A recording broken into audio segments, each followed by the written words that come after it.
Assalamualaikum warahmatullahi wabarakatuh. Teman-teman sekalian, sebagai pribadi maupun sebagai anggota kelompok, kita semua sekarang sedang menghadapi wabah global virus corona. Virus ini bisa menyerang siapa saja, yang tua, yang muda, laki-laki, perempuan, pejabat negara, rakyat biasa, orang beriman maupun tidak beragama. Ibarat gelombang, serangan virus ini bisa menghantam siapa saja sepanjang ada saluran yang terbuka. Dalam waktu 3 minggu ini saja di Indonesia, sejak diumumkan oleh Presiden Jokowi awal Maret lalu, kasus yang terkonfirmasi sudah meningkat dengan sangat cepat. Dari mulai angka 2 kasus menjadi 514 kasus. 48 diantaranya meninggal dunia. Di Italia pada hari Sabtu kemarin, hampir 800 orang meninggal karena virus ini. Ini merupakan situasi yang sungguh sangat serius. Kita tidak boleh panik, kita tetap harus optimis, tetapi kita juga tidak boleh lengah.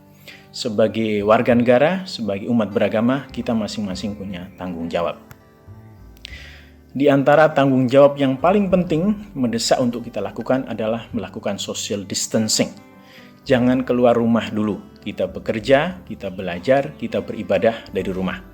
Untuk yang beragama Islam, PBNU, Pengurus Pusat Muhammadiyah, Majelis Ulama Indonesia, para ulama terkemuka di Indonesia, dan juga termasuk ulama masyhur Syekh Al-Azhar di Mesir telah mengeluarkan fatwa bahwa sekarang ini kita tidak usah sholat jamaah di masjid dulu, tidak usah jumatan dulu, tidak usah bikin pengajian dulu, tidak ada tablik akbar, tidak ada istighosah, tidak ada haul yang besar yang memungkinkan virus ini tertular dalam kerumunan yang besar.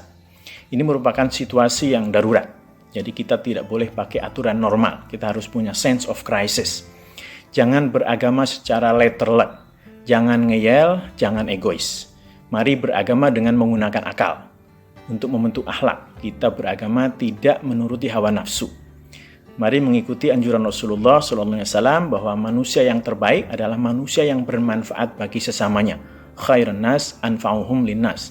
Dalam situasi seperti ini, mari kita berusaha menjadi orang yang bermanfaat bagi orang lain dengan cara menjaga diri supaya kita tidak menjadi sebab dari menularnya virus ini. Minimal kita tidak membuka peluang untuk menularnya virus itu. Jangan mengikuti anjuran-anjuran yang tidak tepat bahwa kita tidak perlu takut pada corona karena kita takut kepada Allah.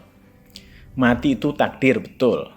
Takdir itu tidak bisa diubah, betul. Jangan takut kepada corona, betul. Tetapi kita ini bukan penganut aliran Jabariyah, fatalisme. Kita harus melakukan ikhtiar. Rasulullah SAW, para sahabat, para ulama terkemuka sudah menganjurkan bahwa kalau ada wabah, hindari. Kalau ada penyakit menular, jauhi. Kita harus melakukan ikhtiar. Kalau ada bahaya, ikhtiar kita adalah menghindari. Kalau ada rizki, ikhtiar kita adalah menyongsong.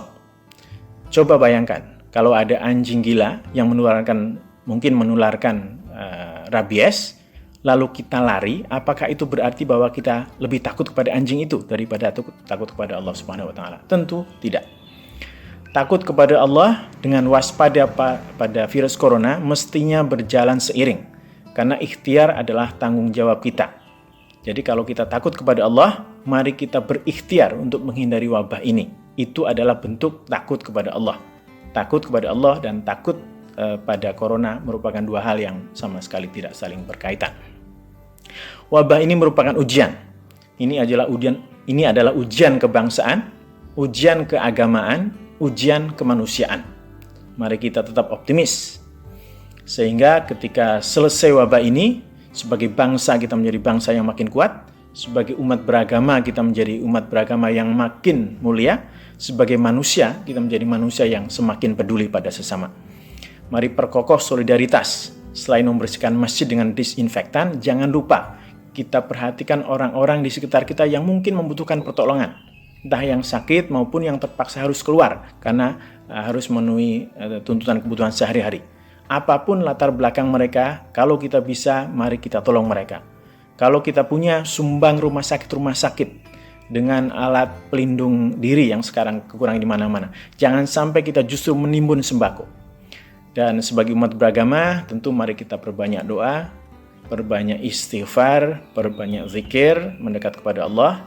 kita juga perbanyak salawat kepada Nabi. Mari kita menjaga jarak, kita menjaga diri, kita menjaga pikir, kita menjaga hati. Semoga virus ini segera bisa diatasi. Semoga Allah bisa menolong kita semuanya, mengampuni dosa-dosa kita. Dan kita semuanya sebagai pribadi, sebagai anggota masyarakat, bisa tetap sehat, bisa selamat dari wabah ini, aman, kita bisa keluar bersama-sama. Demikian, semoga bermanfaat. Assalamualaikum warahmatullahi wabarakatuh.